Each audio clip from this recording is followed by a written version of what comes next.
दंगल में दमदार कौन। नमस्कार, स्वागत आप सभी का। आपके साथ मैं हूं पुनीत मिश्रा। क्या वजह है कि इस बार छोटे कहे जाने वाले निकाय चुनाव को भी सियासी दल हल्के में नहीं ले पा रहे हैं। मोहल्ले पंचायतों की तस्वीर बदलने वाले चुनाव में दिखाई दे रहा है दिग्गजों का दम। और यह कहता क्या है? क्या 2023 के विधानसभा चुनाव के पहले का यह प्रचार क्या तकदीर बदलने की तदबीर है? विधानसभा चुनाव के दरमियान जो सीन बनते हैं वो सारे सियासी स्टंट इस चुनाव में भी दिखाई दे रहे हैं। रीवा में कांग्रेस को छोटा ही सही लेकिन झटका लगा और प्रवक्ता ने ऐन चुनाव के वक्त पार्टी को बाय बाय कर दिया। इधर सिंगरौली से चुनाव अभियान की शुरुआत करते हुए कमलनाथ ने 15 महीने की सरकार की बात को फिर से दोहराया और वोटर को भरोसा दिलाया कि यह चुनाव देश को नहीं, आपके जीवन को तरक्की देने की, रफ्तार देने वाला यह चुनाव है। तो आइए एक रिपोर्ट इस पर देखते हैं।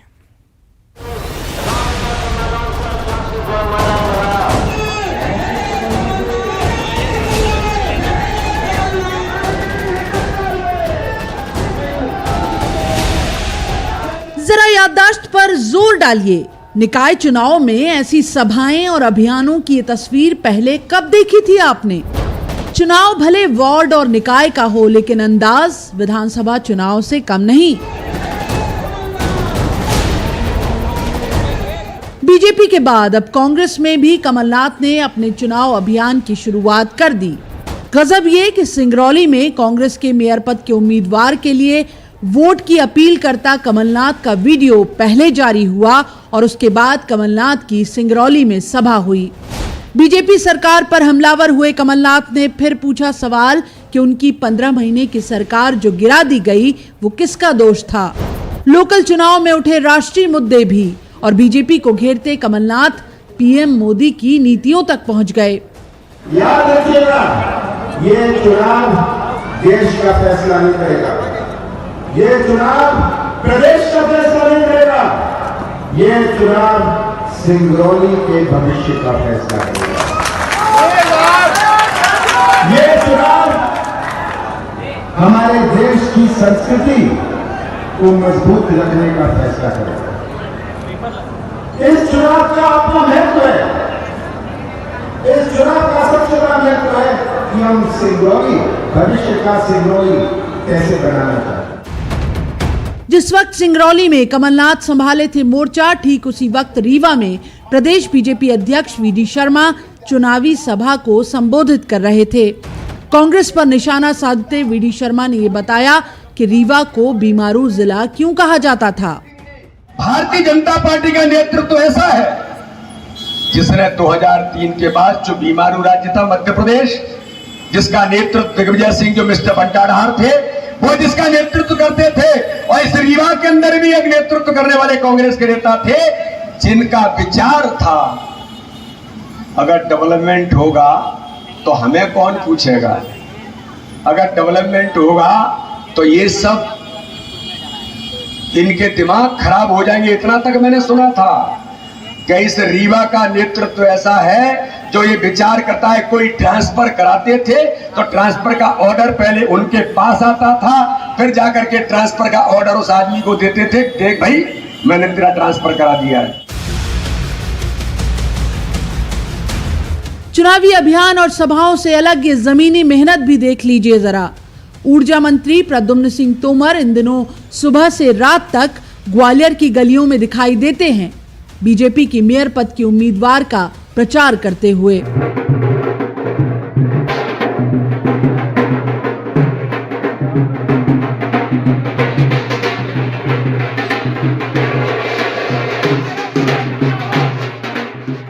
चुनाव वार्ड के पार्षद का हो या निकाय के मेयर का, ये चुनाव केवल उम्मीदवार की जीत हार का मसला नहीं रहा। और बात इतनी भी नहीं कि राजनीतिक दलों की साख दांव पर है। असल में ये चुनाव नतीजे रुझान भी देंगे और 2023 के लिए जमीन और माहौल भी बनाएंगे। यही वजह है कि इस बार कांग्रेस हो या बीजेपी, उम्मीदवार का भार और जीत की जिम्मेदारी छोटे से कार्यकर्ता से लेकर दिग्गज नेताओं तक को सौंप दी गई है। रीवा से अर्पित पांडे, सिंगरौली से राज द्विवेदी और ग्वालियर में सुशील कौशिक के साथ bureau report, news 18 Madhya Pradesh Chhattisgarh. तो छोटे चुनाव में दिग्गज मैदान में और वजह है 2023 सामने खड़ा हुआ है। हमारे साथ खास पैनल जुड़ रहा है इस बेहद गंभीर मुद्दे पर बातचीत के लिए और हमारे साथ जुड़े हुए हैं पंकज चतुर्वेदी जी, प्रवक्ता हैं बीजेपी के। पंकज जी, स्वागत करता हूं आपका। और साथ ही अजय सिंह यादव, उपाध्यक्ष हैं एमपी कांग्रेस मीडिया सेल के। अजय जी, आपका भी बहुत स्वागत है। और सबसे पहले अजय जी, मैं आप ही के पास आता हूं, कितनी तैयारी है? कमलनाथ को हम सुन रहे थे और उन्होंने कहा कि ये देश का चुनाव नहीं है, ये प्रदेश का चुनाव नहीं है, ये क्षेत्र का चुनाव है। इस बात का ध्यान रखना। आपको लग रहा है कि क्यों आपको ये लग रहा है कि बार बार कमलनाथ ये बात को दोहरा रहे हैं? जिस तरह से मध्य प्रदेश के नगरीय निकाय चुनावों में कांग्रेस पार्टी मजबूती से मैदान में आई है, जनता का भारी समर्थन कांग्रेस को मिल रहा है। आज कमलनाथ जी सिंगरौली में जनता के बीच में गए और जिस तरह से बड़े पैमाने पर जन सैलाब कमलनाथ जी के साथ दिखाई दिया, वो फोटोग्राफ विजुअल्स किसी से छुपे नहीं है। ये भारतीय जनता पार्टी की तरफ प्रायोजित भीड़ नहीं है जिनमें आशा उषा कार्यकर्ता और अन्य सरकारी अधिकारी कर्मचारियों को भर लाया जाता हो। तो मध्य प्रदेश का ट्रेंड स्पष्ट दिखाई दे रहा है। जनता भारतीय जनता पार्टी के खिलाफ है, डबल एंटी इनकम्बेंसी है। मध्य प्रदेश की 18 सालों की भाजपा की सरकार और साथ ही नगरीय निकायों में भारतीय जनता पार्टी द्वारा जो कुशासन किया गया, अव्यवस्थाएं की गई, वो बहुत बड़ा मुद्दा है। मध्य प्रदेश का एक भी नगरीय निकाय ऐसा नहीं है जहां भ्रष्टाचार ना हुआ हो, बड़े भारी पैमाने पर जनता पे करों के भार न डाले गए हों। आप सोच नहीं सकते हैं, भोपाल राजधानी में नालों में बच्चे बहे हैं, इससे ज्यादा क्या स्थिति हो सकती है। आज प्रद्युम्न तोमर जिस ग्वालियर में घूम रहे हैं, सांसद विवेक सेजवलकर ने चिट्ठी लिखी थी शिवराज सिंह चौहान जी को कि नगर निगम बदहाल है, बेहाल है और नगर निगम कमिश्नर हमारी बात नहीं सुनते हैं, हम जनता के बीच में जाने लायक नहीं रह गए। इंदौर की स्थिति किसी से छुपी नहीं है, स्ट्रीट डॉग के हमलों से बच्चों की मौतें होती हैं। ऐसी नगरीय व्यवस्था मध्य प्रदेश में दी गई है, ऐसी नगरीय व्यवस्था देश के किसी राज्य में नहीं हो सकती है। अब जनता के पास मौका है, भारतीय जनता पार्टी की अव्यवस्था भ्रष्टाचार के खिलाफ मत देगी। कांग्रेस पार्टी पूरी एकजुट है। कमलनाथ जी के नेतृत्व में हमारा चुनाव अभियान चालू हुआ है। सभी नगर निगम क्षेत्रों में कमलनाथ जी की रैलियां होंगी और सभी जगह भारी समर्थन कांग्रेस को मिल रहा है। ठीक है, भारी समर्थन कांग्रेस को मिल रहा है। पंकज जी, कांग्रेस को इतना भारी समर्थन मिल रहा है, anti incumbency, double anti incumbency है और इसीलिए बीजेपी के बड़े बड़े दिग्गज नेताओं को मैदान में उतारना पड़ रहा है। कई सारे आरोप भी लग रहे हैं, आप लोगों ने ठीक से काम नहीं किया, निकायों में काम नहीं किया और इसके अलावा सरकार भी काम नहीं कर रही है। स्ट्रीट डॉग्स के बाइट्स की घटनाएं बहुत सारी बढ़ रही हैं। देखिए पुनीत जी, कांग्रेस पार्टी को ये चुनाव भी भारी पड़ेगा और जिस प्रकार मध्य प्रदेश में लगातार कांग्रेस पार्टी पराजित होती जा रही है वो सबके सामने है। और जिस प्रकार के खोखले, निराधार, असत्य आरोप कांग्रेस पार्टी पिछले 2003 से लगाती आ रही है, वैसा अब भी लगा रही है। और जनता जानती है कि कांग्रेस के सारे आरोप जो है वो असत्य, निराधार और अनर्गल। इसलिए जब लोकतंत्र की यज्ञ होता है तो कांग्रेस को लोग खारिज कर देते हैं सिरे से। इंदौर की बात कर लेते हैं। इंदौर स्वच्छता में लगातार शीर्ष पर है पूरे देश में। भोपाल राजधानी 3 पर smart city, smart park, smart road जैसी परियोजनाएं साकार स्वरूप ले रही हैं। कचरे से गैस बनाने की बड़ी बड़ी परियोजनाएं इंदौर की और भोपाल की नगर निगम ने प्रारंभ करी हैं। पूरे शहरों में जिसको हम कहते हैं कि जगमग और चकाचौंध है और यही कांग्रेस को रास नहीं आती। तो वो शेजवलकर साहब का पत्र भी तो याद आता है पंकज जी। देखिए, ये शेजवलकर जी के किस पत्र की बात कर रहे हैं? ऐसा कोई पत्र मेरी जानकारी में मेरी जानकारी में है, लेकिन पंकज जी मेरी जानकारी में है। मैं उसी बात पर आ रहा हूँ। मैं उसी आपकी बात पर आ रहा हूँ। मेरा उत्तर तो ले लीजिए पुनीत जी, उत्तर दे रहा हूँ। हाँ बिल्कुल।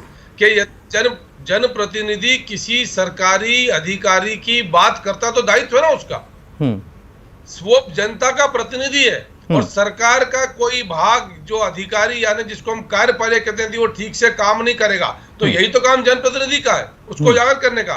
लेकिन मैं परिणाम की बात कर रहा हूँ। परिणाम क्या है? ग्वालियर की बात कर रहे हैं, क्या स्थिति? देवेंद्र शर्मा जिला कांग्रेस कमेटी के अध्यक्ष दुखी है बेचारे, त्याग पत्र लिए घूम रहे हैं, कांग्रेस स्वीकार नहीं कर रही। मुरैना में कांग्रेस पार्टी के विधायक भी हैं, राकेश मावई जिला कांग्रेस कमेटी के अध्यक्ष हैं, 12 साल से अध्यक्ष हैं। किसने बनवाया था सब जानते हैं। हाँ, रीवा में भी आज खेल हो गया, रीवा में भी खेल हो गया। आपके साथ आ गए कांग्रेस के प्रवक्ता, बताइए। भरोसा ही नहीं है पार्टी में, है ना? ये इनको सोचना चाहिए सर कि ये स्थिति है कि जिला और ग्वालियर चंबल क्षेत्र में दो ही बड़ी नगर निगम है, ग्वालियर की और मुरैना की, बाकी नगर पालिकाएं। और यदि उन क्षेत्र में जिला कांग्रेस कमेटी के अध्यक्ष दुखियों खुलेआम विरोध किया ग्वालियर के लोगों ने सतीश सिकरवार का और उनकी धर्मपत्नी का कि उनको क्यों टिकट दिया जा रहा है। मैं ग्वालियर चंबल क्षेत्र में दल दायित्व के तहत काम कर रहा हूँ, पार्टी की जिम्मेदारी के तहत काम कर रहा हूँ। वहां लोग कह रहे हैं कि साहब इनने तो गिरवी दद्दई कांग्रेस, ये शब्दावली है, इस भाषा में बात करते हैं, सिकरवार क्या, सतीश सिकरवार क्या, ये विश्लेषण इनको करना है। और ढेर सारे विकास के काम है, गरीब कल्याण की तमाम योजनाएं, सेवा। ये लेकिन पंकज जी एक चीज मैं बीच में आपको रोक रहा हूं, हम चर्चा को आगे बढ़ाएंगे, कुछ सवाल भी हैं। कुछ रिपोर्ट्स दिखा रहे हैं हम न्यूज़ 18 पर, और इसको ये रिपोर्ट्स जो है ये बीजेपी और कांग्रेस और कार्यकर्ताओं की रिपोर्ट नहीं है कि किसको टिकट मिला, किसका विरोध हो रहा है, इसकी रिपोर्ट नहीं है। रिपोर्ट है वहां कितना काम हुआ इसकी, और इस रिपोर्ट को जरूर देखिएगा प्लीज, क्योंकि नाराजगी भी बहुत जगहों पर है। बारिश की वजह से पानी भर जाता है, इसको लेकर नाराजगी है, जिसकी आप जिक्र कर रहे थे ग्वालियर चंबल में जो 2 नगर निगम हैं उसको लेकर के। खैर, मैं अजय जी आपके पास आता हूं, और सवाल मेरा यह है कि आप कह रहे हैं कि कांग्रेस के पक्ष में माहौल है, लेकिन हम देख रहे हैं कि पंचायत चुनाव हो या निकाय चुनाव, अभी कुछ देर पहले ही हम खबर मैं देखकर आ रहा हूं कि 109 निकायों में, निगम से लेकर नगर परिषद, नगर पंचायत तक का स्थिति बता रहा हूं, निर्विरोध बीजेपी का निर्वाचन हुआ है। इसके अलावा ग्राम पंचायतों को अगर आप देख लीजिए तो कितनी ग्राम पंचायतें जो हैं उन्होंने निर्विरोध निर्वाचन कर लिया, महिला सरपंच को और पंच को भी बिठाया। ये क्या कहता है मुख्य, और सबसे खास बात यह भी है कि जो लोग बता रहे हैं, ग्रामीण जो है, उनका यह कहना है कि मुख्यमंत्री ने जो बात कही ना, उसका नतीजा है कि हमको 15 लाख भी मिलेंगे, हम उसको गांव के विकास में लगाएंगे। समरस पंचायत जी देखिए पुनीत जी, मध्य प्रदेश में भारतीय जनता पार्टी सरकार में लोकतांत्रिक व्यवस्था को ध्वस्त किया जा रहा है। लोकतंत्र की कोई व्यवस्था नहीं कहती कि निर्विरोध चुनाव करवाना लोकतंत्र की सफलता है। जहां भाजपा के बड़े बड़े बाहुबली मंत्री हैं, उनके क्षेत्रों में निर्विरोध निर्वाचन हुए हैं। आज आप बात करें तो सागर जिले की खुरई विधानसभा में 37 पार्षद निर्विरोध हुए हैं। कैसे संभव है? क्या भूपेंद्र सिंह जी 2003 में विधानसभा चुनाव नहीं हारे थे? क्या 2008 में इसी खुरई में विधानसभा चुनाव भूपेंद्र सिंह नहीं हारे थे और उनके खिलाफ 15 और 30 प्रत्याशी नहीं बचे हैं? तो क्या उन्हें 100% वोट मिलने लगे उस क्षेत्र में? यही कांग्रेस का आरोप है कि आप अपराधीकरण और दबंग तरीके से राजनीति कर रहे हैं। और फिर वो कांग्रेस वहां क्यों नहीं है? हमारे पूर्व, अरे सर वहां कांग्रेस क्यों नहीं है? कांग्रेस को किसने रोका है? रोका किसने? सर नहीं, चौबे जी के ऊपर खुरई में जितने मामले दर्ज हुए, मैं वही आ रहा हूं। जिस तरह से आप राजनीतिक विरोधियों के ऊपर सत्ता का दुरुपयोग कर रहे हैं, ये उसका प्रमाण है। आपकी लोकप्रियता नहीं है। हमारे पूर्व प्रत्याशी अजय जी मुझे ये बताइए, निर्विरोध हो रहा है तो रोका किसने? रोका किसने मैदान में उतरने के लिए? रोक कौन रहा है, ये मुझे बताइए। पुनीत जी, रोका है सरकार, प्रशासन पूरी गुंडागिर्दी कर रही है। जो विरोध में खड़े होते हैं पंकज जी के पास समय कम है। ठीक है, आप कह रहे हैं, आपका आरोप है कि सरकार प्रशासन सब दबाव बना रहे। पंकज जी शॉर्ट में प्लीज। पुनीत जी, कांग्रेस अपनी निकम्मा और नाकारापन, कमलनाथ जी का अक्षम नेतृत्व, उसका ठीक रहा, भाजपा पर फोड़ती है। क्या 37 वार्डों में एक भी कांग्रेसी नहीं था? खुरई की बात करें, क्या 109 जगह पर एक भी कांग्रेसी नहीं था? इनमें हिम्मत नहीं जनता का सामना करने की, इसलिए भाग जाते हैं, पलायन करते हैं और दोष भाजपा को देते हैं। हम विकास के आधार पर, सुशासन के आधार पर, गरीब कल्याण के आधार पर जनता की कृपा मांगने गए। चलिए ठीक है, समय यहीं तक की इजाजत दे रहा है, समय यहीं तक की इजाजत दे रहा है। अजय जी क्षमा चाहूंगा, पंकज जी क्षमा चाहूंगा, लेकिन ये बहस और आरोप प्रत्यारोप ये बता रहे हैं कि दंगल में दमदार कौन होगा, इसके लिए पूरा जोर लगाया जा रहा है, क्योंकि बात केवल ये नहीं है, बात 23 की भी है। इसी के साथ मुझे दीजिए इजाजत, नमस्कार।